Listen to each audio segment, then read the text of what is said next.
नमस्कार, मुद्दा देख रहे हैं आप। मैं हूं आपके साथ नेहा दुबे। ब्रिटेन के प्रधानमंत्री बोरिस जॉनसन आज भारत दौरे पर हैं और 2 दिवसीय दौरे के पहले दिन वे गुजरात के अहमदाबाद पहुंच गए हैं, जहां पर इन्वेस्टर समिट में भाग लेंगे। आपको बता दें कि इसके बाद शुक्रवार को नई दिल्ली में उनकी प्रधानमंत्री नरेंद्र मोदी से मुलाकात होगी। बोरिस जॉनसन अब भारत की अपनी 2 दिवसीय यात्रा के पहले पड़ाव पे अहमदाबाद पहुंचे हैं। ब्रिटिश प्रधानमंत्री के लिए एक मेगा रोड शो का आयोजन किया गया था। उनके काफिले का स्वागत ढोल, बांसुरी और तालियों की गड़गड़ाहट से किया गया। गाड़ी में बैठे जॉनसन ने हाथ हिलाकर भीड़ का अभिवादन स्वीकार किया और साथ ही जॉनसन ने गुजरात के अहमदाबाद में साबरमती आश्रम का दौरा किया और चरखा कताई में हाथ आजमाया। जॉनसन ने काफी सोच समझ के भारत के 5वें सबसे बड़े राज्य गुजरात को चुना है, क्योंकि ये ब्रिटेन में बड़ी संख्या में रहने वाले ब्रिटिश भारतीय आबादी का पैतृक घर होने के कारण भावनात्मक रूप से जुड़ा हुआ है। जॉनसन का भारत दौरा द्विपक्षीय संबंधों से लेकर रूस यूक्रेन युद्ध के बीच अंतर्राष्ट्रीय संबंधों को लेकर भी बेहद अहम है। लेकिन दौरे से पहले एक बात साफ हो गई है कि जॉनसन रूस को लेकर भारत के कूटनीतिक दबाव बनाने की कोशिश नहीं करेंगे। बोरिस जॉनसन की इस यात्रा से मुक्त व्यापार समझौते के प्रस्ताव में तेजी आने, हिंद प्रशांत क्षेत्र में सहयोग को बढ़ावा मिलने और रक्षा संबंधों के आगे बढ़ने की संभावना भी देखी जा रही है।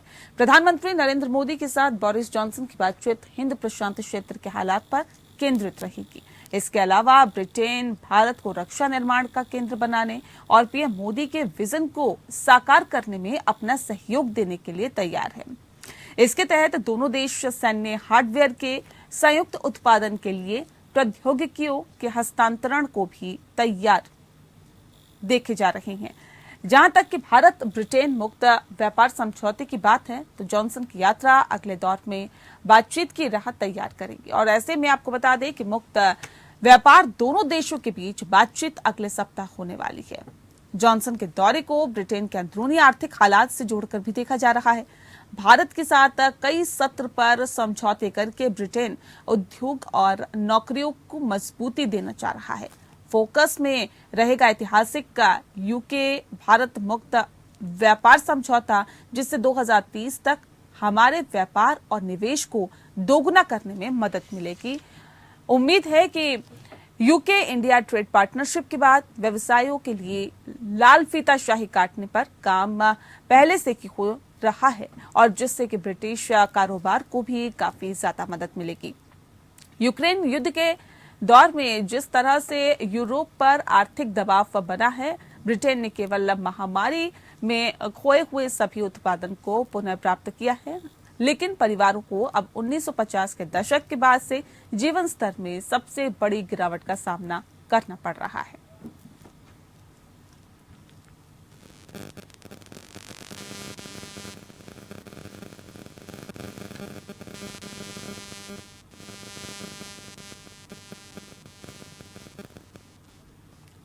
और चलिए इस विषय पे आज हम तफसील से चर्चा करेंगे। हमारे साथ खास मेहमान मौजूद हैं, उनसे आपका परिचय करा देते हैं। इस वक्त हमारे साथ मंजू सेठ जी हैं, एक्स डिप्लोमेट है। मंजू जी, बहुत स्वागत है आपका। साथ ही हमारे साथ संजीव श्रीवास्तव जी हैं, जो सामरिक मामलों के जानकार हैं। संजीव जी, आपका भी बहुत स्वागत है। संजीव जी, इस खास कार्यक्रम की शुरुआत मैं आपके साथ ही करना चाहती हूँ, क्योंकि जिस तरह से बोरिस जॉनसन का ये दौरा है, 2 दिवसीय दौरा है, ये दौरा कितना महत्वपूर्ण न सिर्फ ब्रिटेन के लिए बल्कि ये कहा जा सकता है कि भारत के लिए भी कितना महत्वपूर्ण है, ये विस्तार से बताएं। ये जो दौरा है ब्रिटिश प्रधानमंत्री बोरिस जॉनसन का, ये भारत और ब्रिटेन के जो द्विपक्षीय संबंध हैं उनके लिए भी महत्वपूर्ण है, उनके लिए भी बेहद अहम है। और साथ ही साथ भारत जो मल्टीलेटरल कोलैबोरेशंस कर रहा है, विशेष रूप से जो इंडो पैसिफिक रीजन में जिस तरीके से अब भारत प्रोएक्टिव तरीके से अपने स्टेप्स ले रहा है, और पूरे इंडो पैसिफिक रीजन में जो चाइना जैसे राष्ट्र का जो लगातार आधिपत्य स्थापित करने का जो उसकी कवायद होती है, उस लिहाज से भी ये जो भारत और ब्रिटेन के जो संबंध हैं वो महत्वपूर्ण साबित हो सकते हैं। तीसरा, मैं ये कहूंगा कि एक वर्तमान वैश्विक परिदृश्य को अगर देखें तो पूरे विश्व में महाशक्तियों के बीच में जो रणनीतिक अनिश्चितता है, जो विश्वास का संकट है, वो लगातार बढ़ता जा रहा है। और ऐसे में जो भारत की जो भूमिका आने वाले समय में मुझे लगता है कि कूटनीतिक रूप से बेहद महत्वपूर्ण होने जा रही है। अभी प्रधानमंत्री बोरिस जॉनसन अभी वर्तमान में भारत की यात्रा पे हैं। उसके पहले आपने देखा कि सीरीज ऑफ मीटिंग्स जो अमेरिका के अधिकारी रहे हों, यूरोप के देशों के अधिकारी रहे हों, रशिया के विदेश मंत्री रहे हों, वो सभी भारत की यात्रा पर थे। और ये स्पष्ट रूप से दिखता है कि भारत वर्तमान विश्व में एक जो रणनीतिक जो महत्ता है भारत की, वो लगातार बढ़ती जा रही है। एक ऐसे समय में कि जो विश्व में जो रणनीतिक अनिश्चितता, विश्वास का संकट महाशक्तियों के बीच में लगातार गहराता जा रहा है, ऐसे में आने वाले समय में जो भारत का एक जिम्मेदारी भरा अप्रोच होता है, भारत का एक जो कंस्ट्रक्टिव अप्रोच होता है, उसको ध्यान में रखते हुए और भारत के जो अपना स्वयं का जो इम्पोर्टेंस है कि भारत विश्व का सबसे बड़ा लोकतांत्रिक राष्ट्र है, भारत पूरे इंडो पैसिफिक रीजन में एक बहुत ही महत्वपूर्ण स्थान रखता है। तो हर लिहाज से अगर देखें तो ये जो भारत का जो स्थान है पूरे वैश्विक मामलों में, वो लगातार बढ़ते जाना है और भारत की तरफ पूरा विश्व आने वाले समय में और अधिक गहराई के साथ देखेगा और अधिक एस्पिरेशंस रखेगा। और जाहिर है कि ये जो नया भारत है वो अपने एस्पिरेशंस को फुलफिल करने के लिए प्रोएक्टिव तरीके से बिल्कुल संजीव जी, सही बात आपने कही है। इसमें कोई दो राय नहीं है कि भारत का कद पहले के मुकाबले बड़ा है। अगर हम भारत को देखें पूर्णतः तौर पर, तो जाहिर तौर पर तमाम जो देश है वो भारत के साथ बेहतर संबंध स्थापित करना चाहते हैं, भारत के साथ व्यापारिक संबंध स्थापित करना चाहते हैं, भारत में निवेश करना भी चाहते हैं। लेकिन मंजू जी, ब्रिटेन में आर्थिक संकट है, इसमें भी इसको भी देखा जा रहा है कि ब्रिटेन में किस तरह से आर्थिक संकट है और इन हालातों से मुक्त व्यापार समझौते से ब्रिटेन को क्या फायदा होगा और भारत को क्या फायदा होगा इस दौरे से? अगर आप देखेंगे, जैसे आपने कहा, सिर्फ यूके में नहीं, सब जगह विश्व की इकोनॉमी सब बैडली इम्पैक्टेड है। यूक्रेन वॉर के बाद भी पहले ऑलरेडी कोविड से जूझ रहे थे। तो ये सब देशों, दोनों देशों के हित में है ये विजिट। अगर ये जो deals, investment, two way investment और टू वे ट्रेड की जो डील्स हैं, जो साइन होने की उम्मीद है 1 बिलियन पाउंड की, तो इससे भी दोनों को फायदा है। और फ्री ट्रेड अग्रीमेंट अगर होता है और कुछ हमारे जो कंसर्न्स थे और जो हमारी जो रिक्वेस्ट थी फॉर ईजिंग वर्क वीजाज वगैरह हमारे स्टूडेंट्स के लिए और हमारे प्रोफेशनल्स के लिए, उसका इंडिकेशन दिया है उन्होंने कि ये उसको कंसिडर करेंगे बोरिस जॉनसन ने। प्रिलिमिनरी उसमें उन्होंने कहा है, लेकिन अब वो नेगोशिएशंस होंगी अब दोनों डेलीगेशंस में, और उसमें हमारे कंसर्न हमेशा गिव एंड टेक होता है। कोई भी नेगोशिएशंस होते हैं, सिर्फ अगर वो अड़ जाएंगे कि हमारा ये इस पे कुछ रेड लाइन्स दोनों तरफ की होती हैं, और अगर दोनों उसके बियॉन्ड मूव करते हैं तो ये दोनों देशों के हित में होगा ये फ्री ट्रेड एग्रीमेंट। और खासकर ब्रेक्सिट के बाद अगर आप देखेंगे, यूके का ऑलरेडी ये स्टेटमेंट आ चुका है पहले कि वो इंडिया की तरफ अपना जो ट्रेड है और जो रिलेशनशिप है बढ़ाएंगे, और वो उसी के तहत ये जॉनसन जी, प्राइम मिनिस्टर जॉनसन की विजिट है। और ये मुझे उम्मीद है कि दोनों देशों के जो संबंध हैं उसको और डीपन करेगा और स्ट्रॉन्ग बनाएगा। और एफटीए में अगर दोनों जो कहीं अड़चन है और दोनों लीडर्स अगर अपनी डायरेक्शन देते हैं जो ये राउंड ऑफ नेगोशिएशंस जो है, तो मुझे लग रहा है कि विन विन सिचुएशन दोनों के लिए हो सकती है। जी ठीक है। संजीव जी, क्या हथियार, तेल और व्यापार में ब्रिटेन बनेगा मॉस्को का विकल्प? क्या आपको ये उम्मीद है या फिर ये संभावना दिख रही है क्या? देखिए, रशिया के साथ हमारे जो संबंध हैं वो यथावत हैं, और रशिया और भारत के जो संबंध हैं वो टाइम टेस्टेड रिलेशनशिप है। भारत कोई विकल्प की तलाश में नहीं है। लेकिन ये अवश्य है कि भारत ने अपने जो डिफेंस इंपोर्ट्स को लगातार डाइवर्सिफाई किया है, और भारत आज अमेरिका से भी वेपन्स लेता है, डिफेंस प्लेटफॉर्म्स लेता है, इजराइल से भी लेता है, यूरोपियन देशों से भी लेता है। तो भारत की जो नीति है रक्षा के इंपोर्ट्स को लेते हुए, वो उसमें पूरी स्ट्रेटेजिक ऑटोनॉमी, पूरा एक डाइवर्सिफिकेशन की पॉलिसी है भारत की।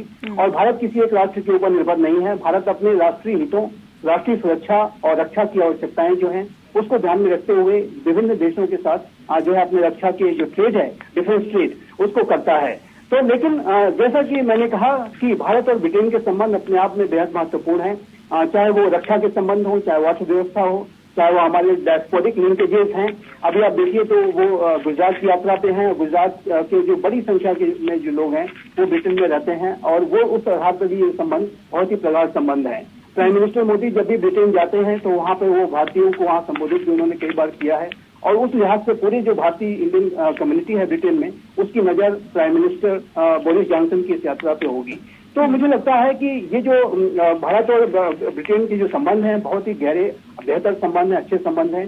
लेकिन साथ ही साथ मैं ये भी कहूंगा कि ये जो संबंध है ये एक ऐसे समय में हम ये विदित हो रही है कि जब यूक्रेन में एक युद्ध चल रहा है और उसी तरह से पूरे विश्व परिदृश्य की बात करें तो एक जो ग्लोबल सप्लाई चेन्स हैं वो भी सीवियरली इम्पैक्टेड हैं और आने वाले समय में, आने वाले वर्षों में, दशकों में जो चाइना का एक जो आधिपत्यवाद, विस्तारवाद, उपनिवेशवाद, अवसरवाद जो दिखाई देता है इंडो पैसिफिक रीजन में, जिस तरह से चाइना अपने आप को डोमिनेट करने की कोशिश करता है, उन सारी स्थितियों को ध्यान में रखते हुए भी जो है भारत और ब्रिटेन जो कि विश्व के दो बड़े लोकतांत्रिक राष्ट्र हैं, दोनों के साझा मूल्य हैं, साझा हित हैं, साझा अवसर हैं, साझा चुनौतियां हैं, तो वो कोलैबोरेट करेंगे। अभी आप देखिए तो ब्रिटेन इंडो पैसिफिक रीजन में भी लगातार वो एक्टिव हो रहा है। आकुश जैसा एक मिलिट्री अलायंस जो है ब्रिटेन ने ऑस्ट्रेलिया और यूनाइटेड स्टेट्स ऑफ अमेरिका के साथ मिलकर के बनाया है। ब्रिटेन इस बात को अच्छी तरह से जानता है कि इंडो पैसिफिक रीजन का जो क्षेत्र है वो 21वीं सदी का सबसे महत्वपूर्ण क्षेत्र है और इस क्षेत्र को ब्रिटेन इग्नोर नहीं कर सकता। ब्रिटेन के लिए, उसके आर्थिक हितों के लिए भी और उसके सामरिक हितों के लिए ये पूरा क्षेत्र महत्वपूर्ण है और इंडो पैसिफिक रीजन में भारत का जो स्थान है वो सबसे महत्वपूर्ण है और भारत की जो महत्वपूर्ण भूमिका है पूरे इंडियन ओशन रीजन और पैसिफिक ओशन को जो कनेक्ट करने का जो कॉन्सेप्ट है उसमें ऑब्वियसली भारत की एक बहुत ही महत्वपूर्ण भूमिका है। तो ब्रिटेन भारत के महत्व को जानता है, चाइना के चैलेंज को समझता है, भारत के में जो अवसर है, आर्थिक अवसर जो है, विश्व का सबसे बड़ा लोकतांत्रिक बाजार है और जाहिर है कि भारत में अनेक संभावनाएं हैं जिसको कि ब्रिटेन एक्सप्लॉइट करना चाहता है, उसे उसका अपने देश के हितों के लिए उपयोग करना चाहता है। लेकिन भारत भी जो है गिव एंड टेक, जैसा कि एम्बेसडर स्टेट ने बिल्कुल सटीक कहा कि ये जो गिव एंड टेक का रिलेशनशिप है ये कोई एक तरफा नहीं है।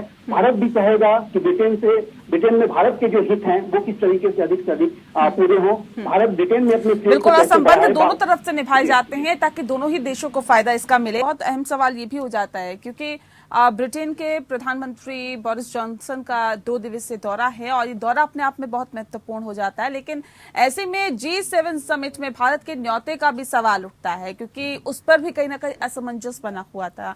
दौरे से भारत का ये पक्ष भी कितना मजबूत होगा या फिर नहीं होगा? अगर होगा तो कितना होगा? मंजू जी, G7 में हमें नॉर्मली बुलाया जाता है एज गेस्ट। हमने काफी मीटिंग्स अटेंड की हैं पहले भी और ये G7 का जो ग्रुपिंग है ये 7 मोस्ट पावरफुल इकोनॉमीज का है जैसे आप जानते हैं और उनको पता है कि इंडिया का इम्पोर्टेंस है। चाहे जर्मनी ने ये कुछ बोला है, कुछ इंडिकेशन रिपोर्ट के मुताबिक था कि शायद ना बुलाएं, लेकिन मुझे उम्मीद नहीं है कि ऐसा होगा और स्पेशली आप अगर Boris Johnson, prime minister Boris Johnson की स्टेटमेंट सुने, उन्होंने कहा है हम इंडिया को लेक्चर नहीं करेंगे और हम समझते हैं इंडिया का जो व्यू यूक्रेन पे रहा है वो क्या उसका बैकग्राउंड है और हम उनको लेक्चर नहीं करने आए और ना हम उनको बोलेंगे, हम उनसे समझेंगे उनकी क्या है और हम समझते भी हैं कि उनका क्या इस पे स्टैंड है। तो मुझे उम्मीद है कि इनविटेशन जरूर आएगा और इंडिया को बुलाया जाएगा क्योंकि सभी देश यूएस से लेके और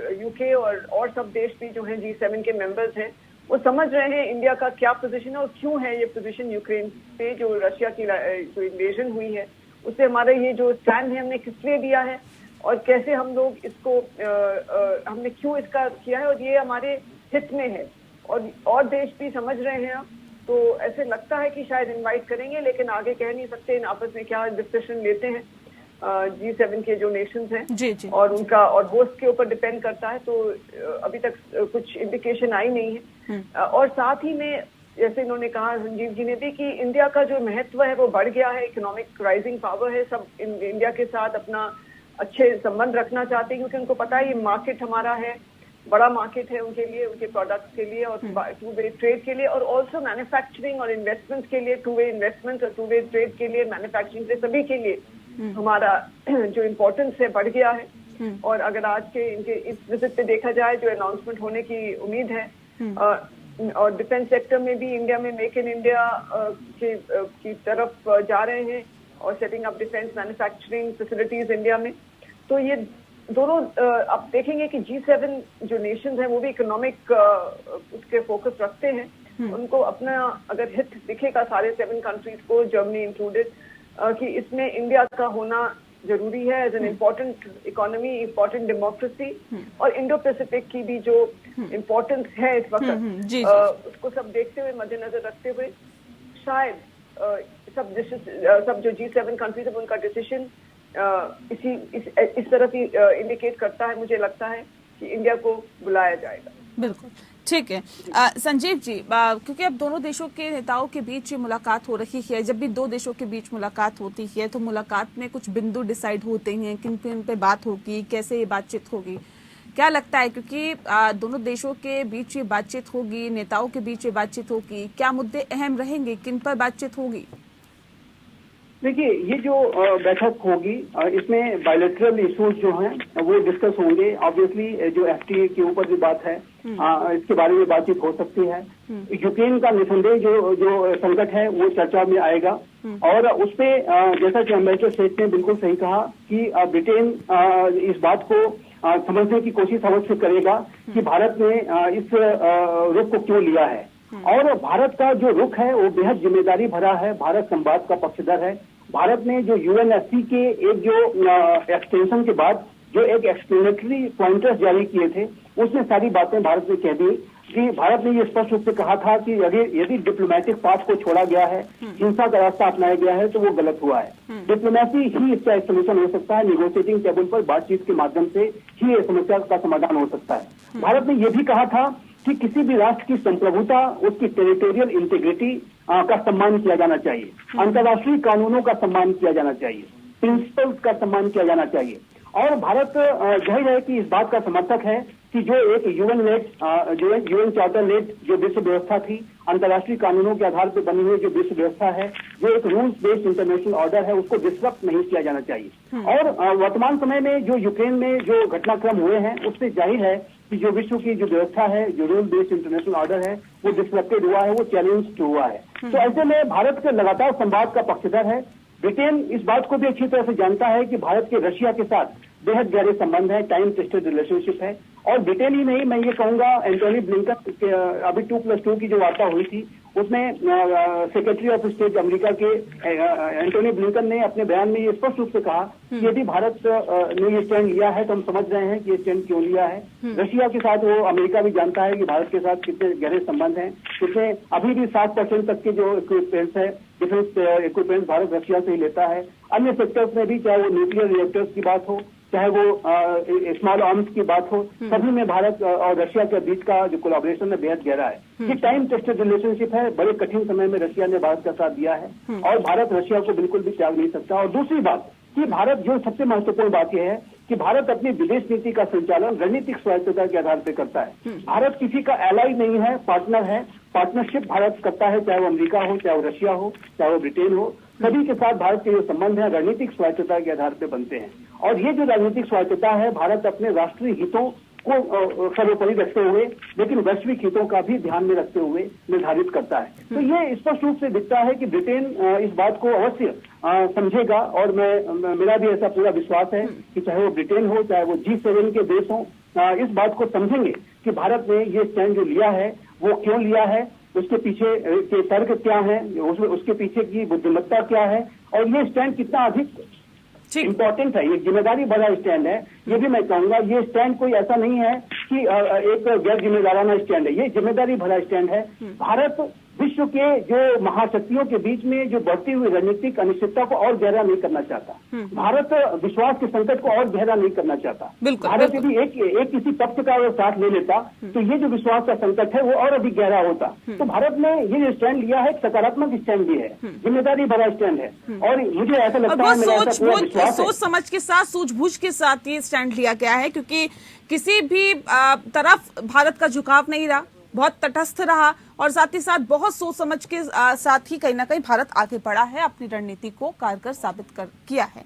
लेकिन एक बहुत महत्वपूर्ण सवाल यहाँ पे मंजू जी आपसे है, ब्रिटेन रूस के विकल्प के तौर पर अपने आप को साबित कर पाता है या फिर नहीं कर पाता, अपने आप को पेश कर पाता है या फिर नहीं कर पाता, ये तो अभी कहा नहीं जा सकता। लेकिन क्या आपको लगता है कि ऊर्जा जरूरतों पर, व्यापार मुद्दे पर, नौकरी और शिक्षा के मुद्दे पर भी, इस क्षेत्र में विकास और आगे बढ़ने के लिए भी भारत में आज चर्चा हो सकती है? जब कल प्रधानमंत्री नरेंद्र मोदी और बोरिस जॉनसन के बीच बातचीत होगी तो क्या ये मुद्दे भी अहम रहेंगे क्या? एब्सोल्युटली।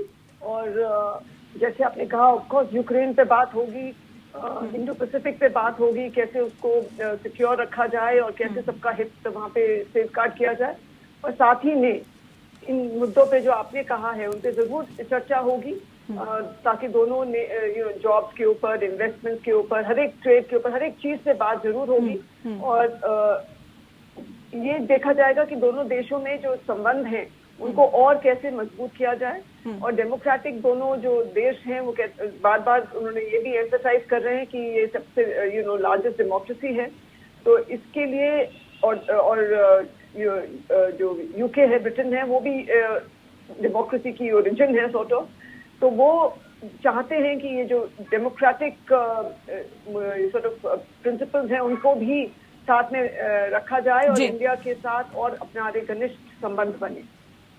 बहुत शुक्रिया आपका मंजू जी हमारे साथ सीधे जुड़ने के लिए, और संजीव जी आपका भी बहुत शुक्रिया हमारे साथ इस खास कार्यक्रम में जुड़ने के लिए। जाहिर तौर पर इस मुलाकात के क्योंकि कई मायने निकाले जा रहे हैं और इस मुलाकात पर सभी की निगाहें टिकी हुई है कि जब बोरिस जॉनसन और प्रधानमंत्री नरेंद्र मोदी की मुलाकात होगी, मुलाकात में बात होगी, तो बात में ये बातें कहां तक पहुंचेगी, क्या कुछ बात बन पाएगी, इस पर सभी की निगाहें हैं। और वाकई इसमें देखने वाली बात ये होगी कि ब्रिटेन का कितना फायदा होता है, भारत का कितना फायदा होता है और दोनों मिलकर दोनों देशों का कितना फायदा कर पाते हैं।